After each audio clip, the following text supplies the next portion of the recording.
You're right, Christine. This was a different type of memorial ride or vigil. This one was by cyclists riding through the streets of the city, remembering another cyclist, a man who was in his late 70s and still out riding, all raising money for AIDS research until he was struck and killed by a hit-and-run driver.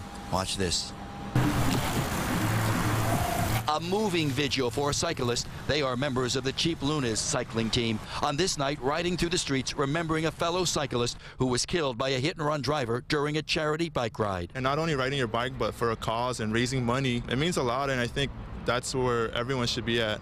I think we can do a lot of great things through cycling. Yo, saddle up, get on your bikes, let's go. They are starting from here in University Park and riding to Griffith Park to the very spot where it happened. This, the crash site last Saturday. LAPD arresting that hit-and-run driver shortly after he left the scene, saying he blew well over the legal limit. A repeated DUI offender, investigators say, now charged in the death of 77-year-old Andrew Jelmert, an experienced cyclist, a 5-time participant of the fundraising AIDS Life Cycle ride. Jelmert rose with the Different Spokes cycling team, and it raised tens of thousands of dollars for AIDS research. The loss is devastating. That's a good word for it, I think. Even though Jelmert was approaching his late 70s, one of his teammates says age never slowed down his cycling friend. He rode every year, which is amazing since he was in his 70s. To ride 545 miles every year, that's a lot.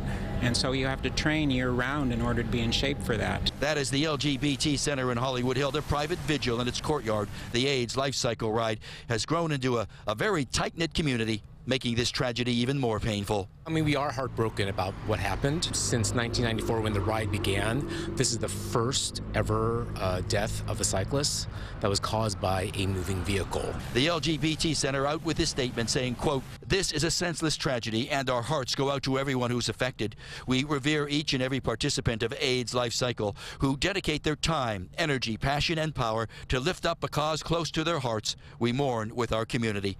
And check this out. It's a look at Jelmert's fundraising page. And since the deadly hit and run, even more contributions are coming in. Growing support, especially from cyclists who know their safety is at risk every time they're out riding. I think LA right now, the culture and cars and motorists is just reckless.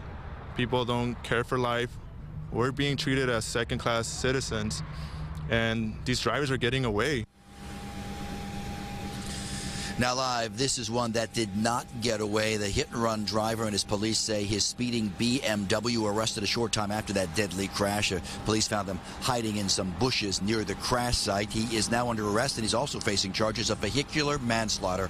While the cyclists who are out here tonight say there are many hit-and-run drivers who are getting away with it and are still on the run, and they want police to crack down. They want more arrests, and as they say, they want police to protect the cyclists and the pedestrians a lot more than they are right now. I said protect them from and as the one cyclist said, from these crazy LA drivers. His words. For now, we're live here, University Park at Lascaux. Back to both of you we go.